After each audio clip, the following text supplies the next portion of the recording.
ॐ ह्रां ह्रीं ह्रौं सः सूर्याय नमः। आज आप दिव्य और बड़ा ही दुर्लभ इंद्र प्रति गुरुणोक्तम सूर्य कवच, एक महाकवच और श्रवण करने वाले हैं। भगवान सूर्य ग्रहों के राजा तो माने ही जाते हैं, साथ में इस धरती पर और ब्रह्मांड में प्रकाश फैलाने वाले देव माने जाते हैं। और निश्चित ही मानिए, भगवान सूर्य का यदि हम इस कवच को पाठ करते हैं या श्रवण करते हैं तो हमारे जीवन से समस्त प्रकार के अंधेरे दूर हो जाते हैं, हर तरह की नकारात्मक ऊर्जा नष्ट हो जाती है। और कहा जाए ग्रह बाधा, रोग दोष, दारिद्रता, हर प्रकार के कष्ट और संकट का भी नाश होता है। भगवान सूर्य का यह कवच नित्य प्रतिदिन श्रवण करने का हमें प्रयास करना चाहिए और ये भी प्रयास करना चाहिए कि हम इस कवच का पाठन कर पाएं। जो लोग ग्रह बाधा से परेशान रहते हैं, तरह तरह की ग्रह बाधा, शनि, मंगल, बुध, बृहस्पति,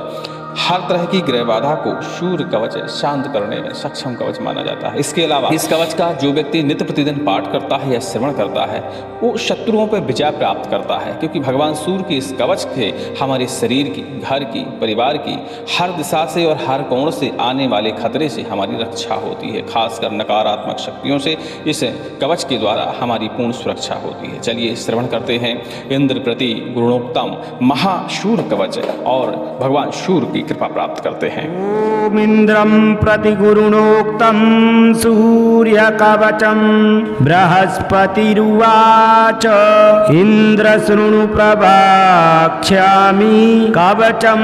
परमाद्भुतम यद्धृत्वा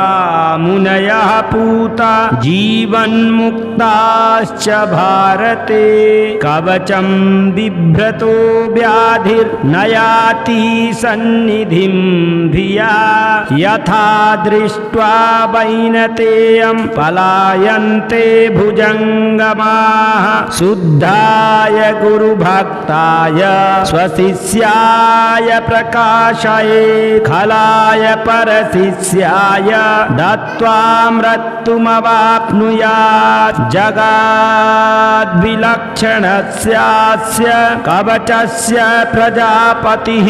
ऋषिच्छन्दाश्च गायत्री देवो दिनकरः स्वयं व्याधिप्रणाशे सौन्दर्ये विनियोगः प्रकीर्तितः सद्यो रोगहरं सारं सर्वपापप्रणाशनम् ॐ क्लीं ह्रीं श्रीं श्री सूर्याय स्वाहा मे पातु मस्तकम् अष्टादशाक्षरो मन्त्रः कपालं मे सदा भवतु ॐ ह्रीं ह्रीं श्रीं श्रीं सूर्याय स्वाहा मे पातु नासिकां चक्षुर्मे पातु सूर्यस्य तारकां च विकर्तनः भास्करो मे धरं पातु दन्तान् दिनकरः सदा प्रचण्डः पातु गण्डं मे मार्तण्डः करणमेव च मिहिरश्च सदा स्कन्धौ पूषा जङ्घे सदावतु वक्षः पातु रविः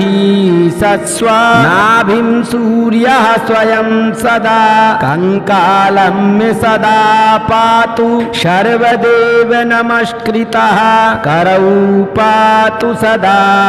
व्रघ्नः पातु पादौ प्रभाकरः विभाकरो मे सर्वाङ्गं पातु सन्ततमीश्वरः इति ते कथितं वत्स कवचं सुमनोहरं जगाद्विलक्षणं नाम त्रिजगात्सु सुदुर्लभं पुरा दत्तं च मनवे पुलस्त्यः पुष्करे मुदा मया दत्तं च तुभ्यं तत् यस्मै कस्मै न देहि भोः व्याधितो मुच्यते मुच्यसे त्वं च कवास्य प्रसादतः भवान् रोगी श्रीमांश्च भविष्यति न संशयः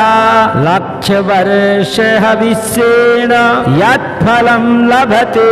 नरः तत्फलं लभते नूनं कवचस्यास्य धारणात् इदं कवचमज्ञात्वा यो मूढो भास्करं भजेत् दशलक्ष प्रजाप्तोऽपि मन्त्रः सिद्धो न जायते। इति श्री ब्रह्म वैवर्ते इंद्रपति गुरुडोक्तं सूर्यकवच सम्पूर्णम्। इन्द्रं प्रति गुरुणोक्तं सूर्यकवचं बृहस्पतिरुवाच इन्द्र शृणु प्रवक्ष्यामि कवचं परमाद्भुतं यद्धृत्वा मुनयः पूता जीवन्मुक्ताश्च भारते कवचं बिभ्रतो व्याधिर्नयाति सन्निधिं धिया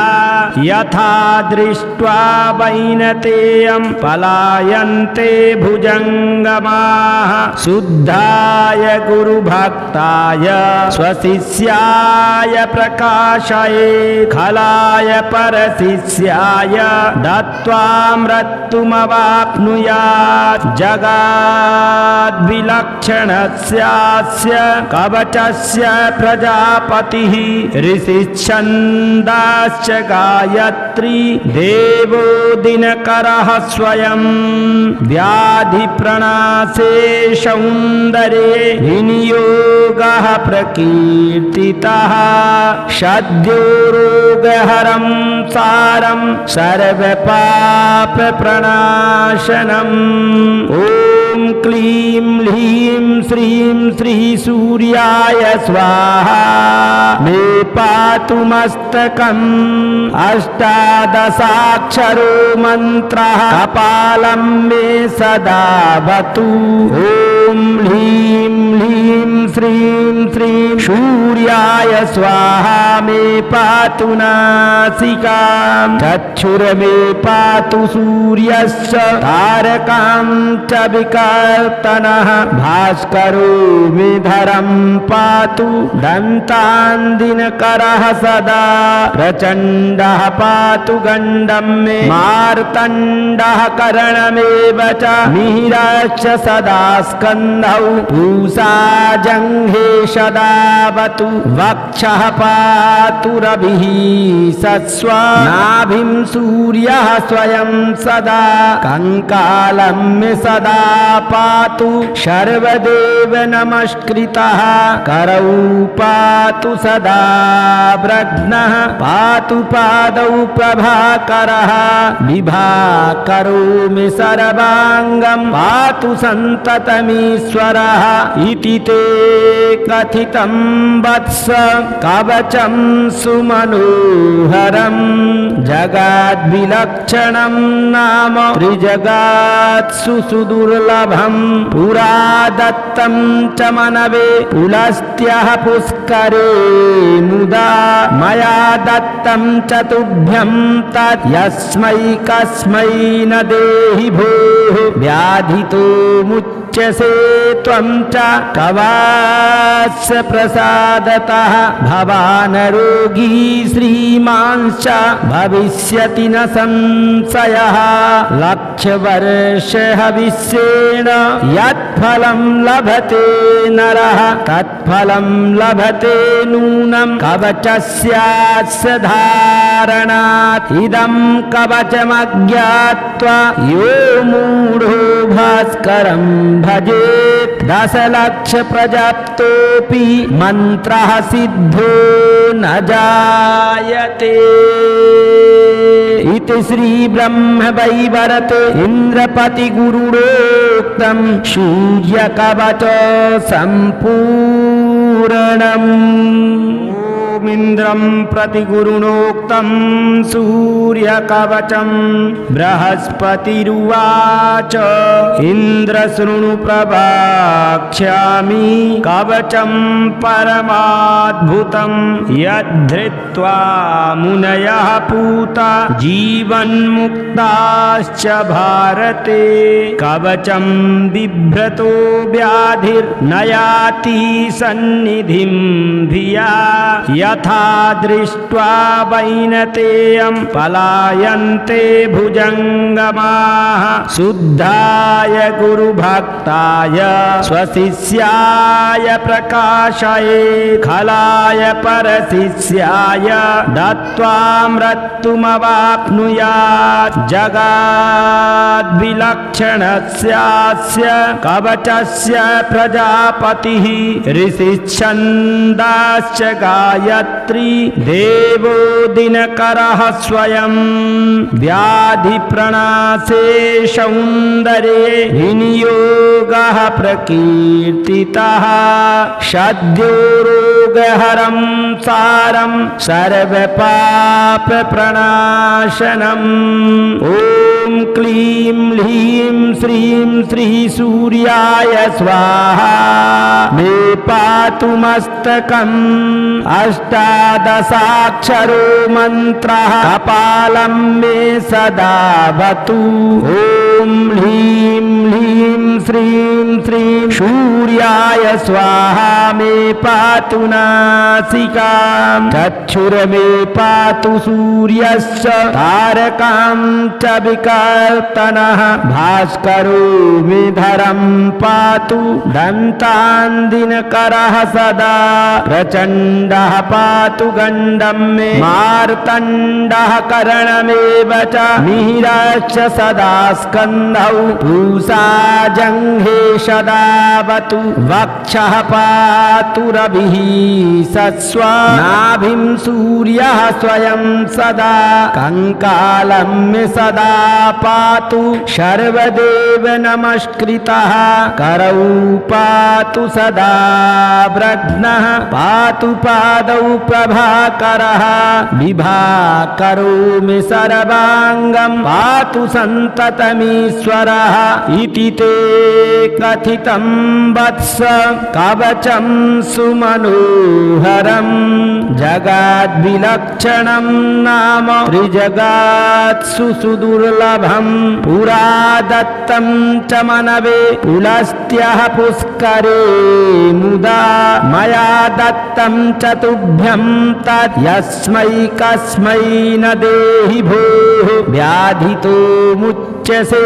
त्वं च कवास्य प्रसादतः भवान् रोगी श्रीमांश्च भविष्यति न संशयः लक्षवर्षहविष्येण यत्फलं लभते नरः तत्फलं लभते नूनं कवचस्यास्य धारणात् इदं कवचमज्ञात्वा यो मूढो भास्करं भजेत् दशलक्षप्रजाप्तोऽपि मन्त्रः सिद्धो न जायते इति श्री ब्रह्मवैवर्ते इन्द्रपतिगुरुणोक्तं सूर्यकवच सम्पूर्णम् ओमिन्द्रं प्रतिगुरुणोक्तं सूर्यकवचं बृहस्पतिरुवाच इन्द्र शृणु प्रवक्ष्यामि कवचं परमाद्भुतं यद्धृत्वा मुनयः पूता जीवन्मुक्ताश्च भारते कवचं बिभ्रतो व्याधिर्नयाति सन्निधिं धिया यथा दृष्ट्वा वैनतेयं पलायन्ते भुजङ्गमाः शुद्धाय गुरुभक्ताय स्वशिष्याय प्रकाशये खलाय परशिष्याय दत्त्वा मृत्युमवाप्नुयात् जगाद्विलक्षणस्यास्य कवचस्य प्रजापतिः ऋषिच्छन्दाश्च गायत्री गायत्री देवो दिनकरः स्वयं व्याधिप्रणाशे सौन्दर्ये विनियोगः प्रकीर्तितः सद्यो रोगहरं सारं सर्वपापप्रणाशनम् ॐ क्लीं ह्रीं श्रीं श्री सूर्याय स्वाहा मे पातु मस्तकम् अष्टादशाक्षरो मन्त्रः कपालं मे सदा वतु ॐ ह्रीं ह्रीं श्रीं श्रीं सूर्याय स्वाहा मे पातु नासिकां चक्षुर्मे पातु सूर्यस्य तारकां च विकर्तनः भास्करो मे धरं पातु दन्तान् दिनकरः सदा प्रचण्डः पातु गण्डं मे मार्तण्डः करणमेव च मिहिरश्च सदा स्कन्धौ पूषा जङ्घे सदावतु वक्षः पातु रविः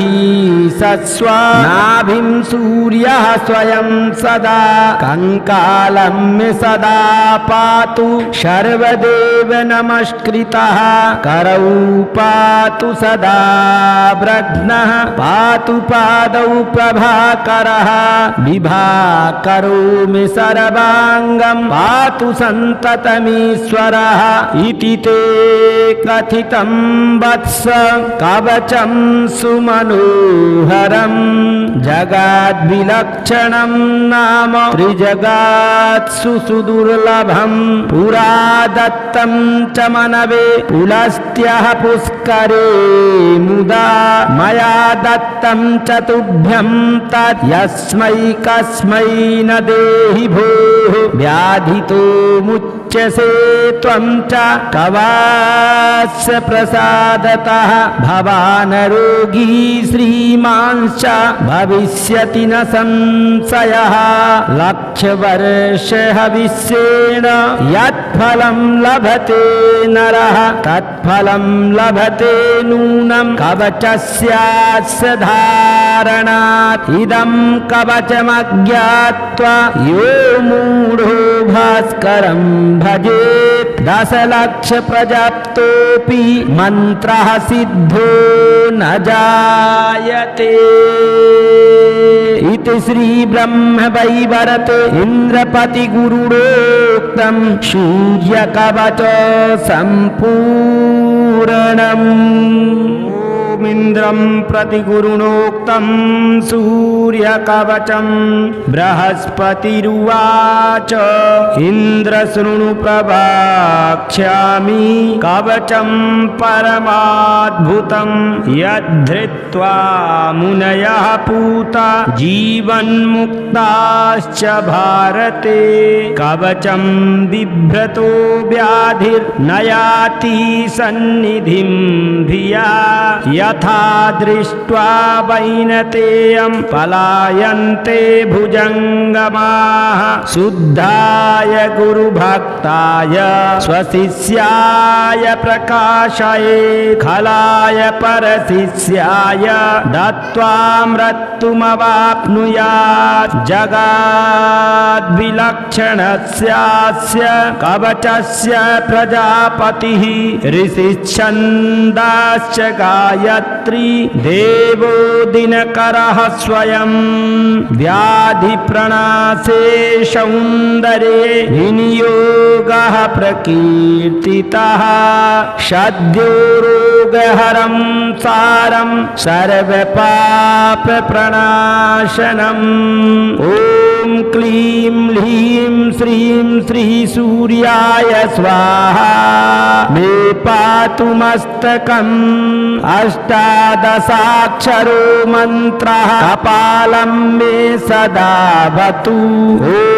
ह्रीं ह्रीं श्रीं श्रीं सूर्याय स्वाहा मे पातु नासिकां चक्षुर्मे पातु सूर्यस्य तारकां च विकर्तनः भास्करो मे धरं पातु दन्तान् दिनकरः सदा प्रचण्डः पातु गण्डं मे मार्तण्डः करणमेव च मिहिरश्च सदा स्कन्धौ पूषा जङ्घे सदावतु वक्षः पातु रविः सस्व नाभिं सूर्यः स्वयं सदा कङ्कालं मे सदा पातु सर्वदेव नमस्कृतः करौ पातु सदा व्रघ्नः पातु पादौ प्रभाकरः विभाकरो मे सर्वाङ्गं पातु सन्ततमीश्वरः इति ते कथितं वत्स कवचं सुमनोहरं जगद्विलक्षणं नाम त्रिजगात्सु सुदुर्लभं पुरा दत्तं च मनवे पुलस्त्यः पुष्करे मुदा मया दत्तं च तुभ्यं तत् यस्मै कस्मै न देहि भोः व्याधितो मुच्यसे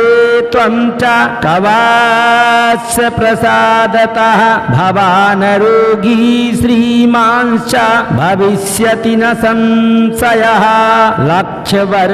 लक्षवर्षहविष्येण यत्फलं लभते नरः तत्फलं लभते नूनं कवचस्यास्य धारणात् इदं कवचमज्ञात्वा यो मूढो भास्करं भजेत् दशलक्ष प्रजाप्तोऽपि मन्त्रः सिद्धो न जायते इति श्री ब्रह्म वैवर्ते इंद्रपति गुरुडोक्तं सूर्यकवच सम्पूर्णम् इन्द्रं प्रति गुरुणोक्तं सूर्यकवचं बृहस्पतिरुवाच इन्द्र शृणु प्रवक्ष्यामि कवचं परमाद्भुतं यद्धृत्वा मुनयः पूता जीवन्मुक्ताश्च भारते कवचं बिभ्रतो व्याधिर्नयाति सन्निधिं धिया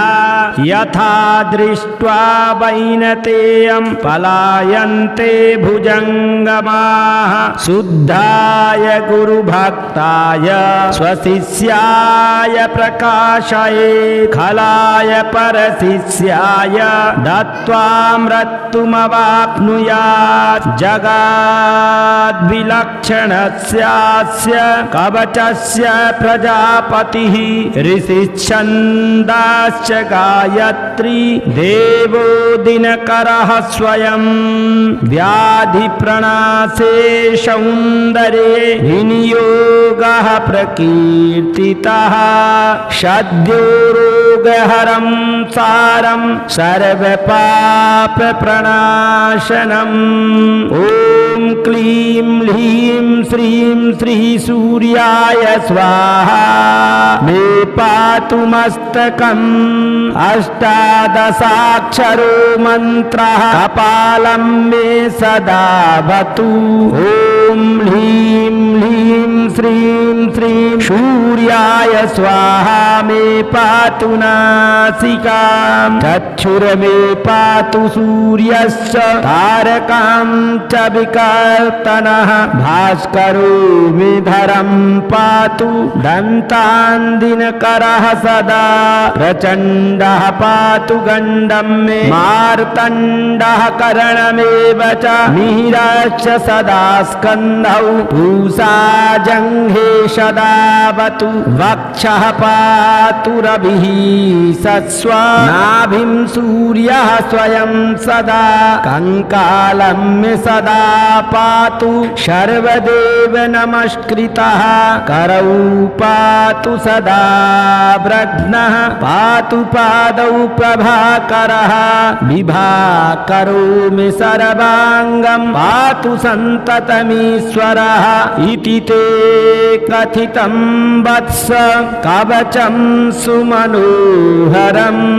जगाद्विलक्षणं नाम त्रिजगात्सु सुदुर्लभं पुरा दत्तं च मनवे पुलस्त्यः पुष्करे मुदा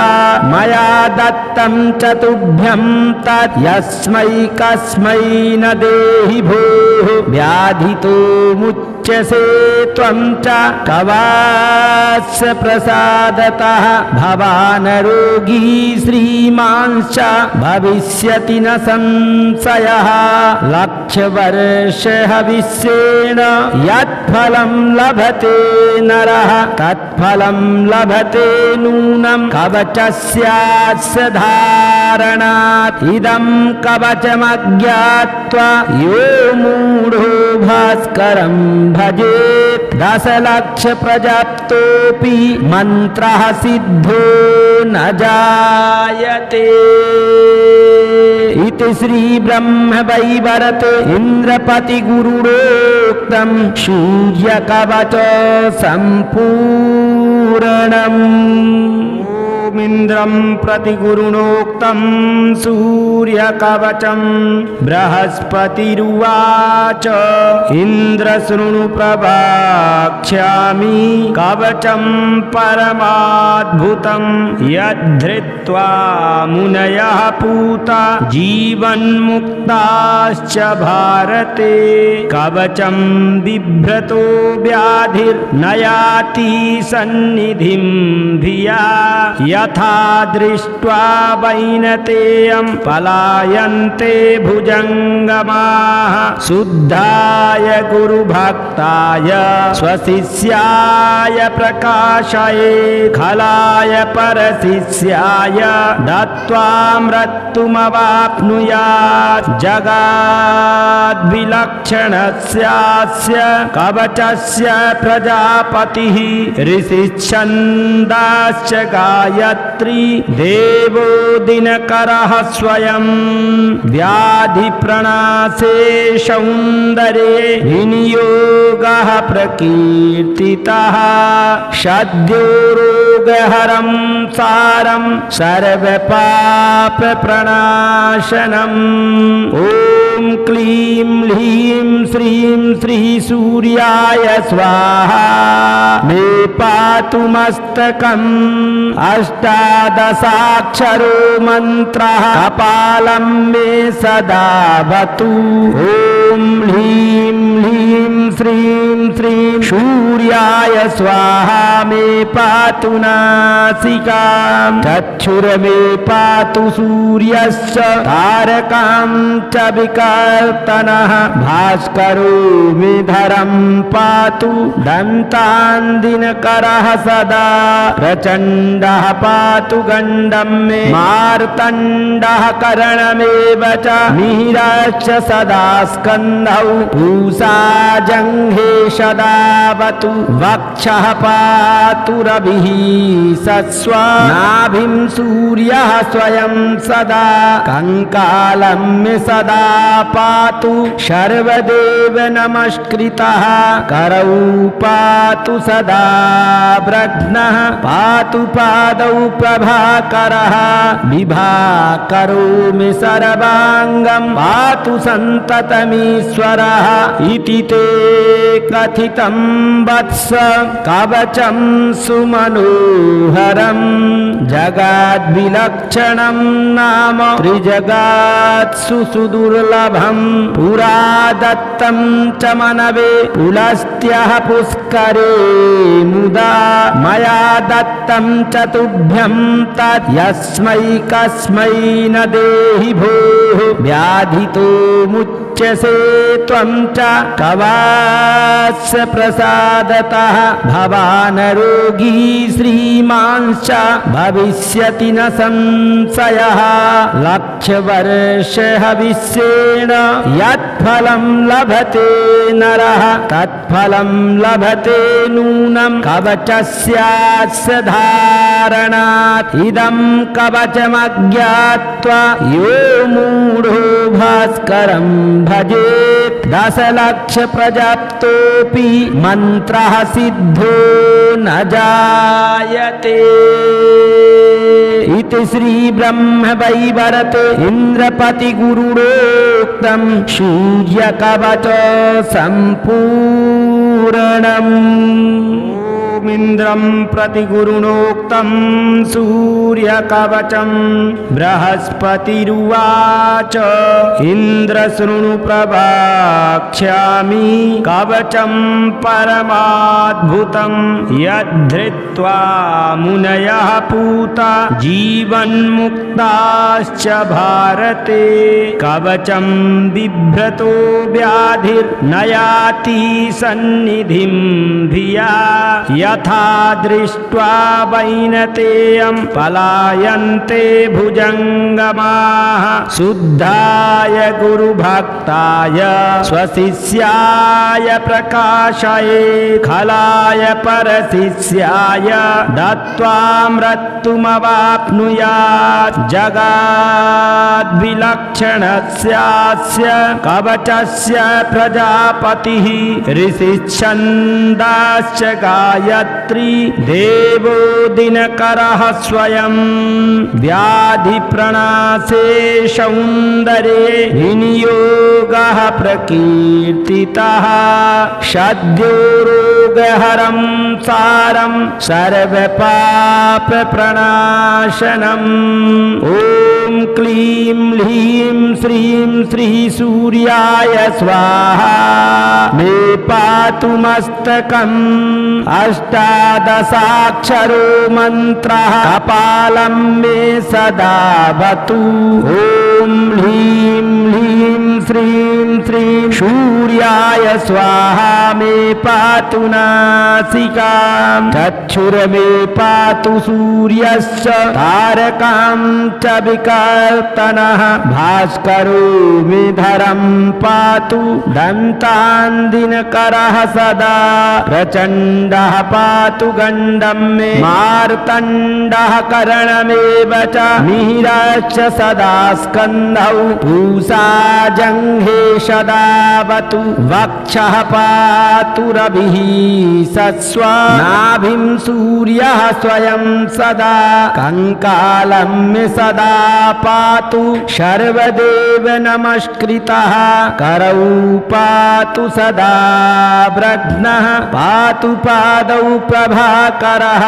विभाकरो मे सर्वाङ्गं पातु सन्ततमीश्वरः। इति ते कथितं वत्स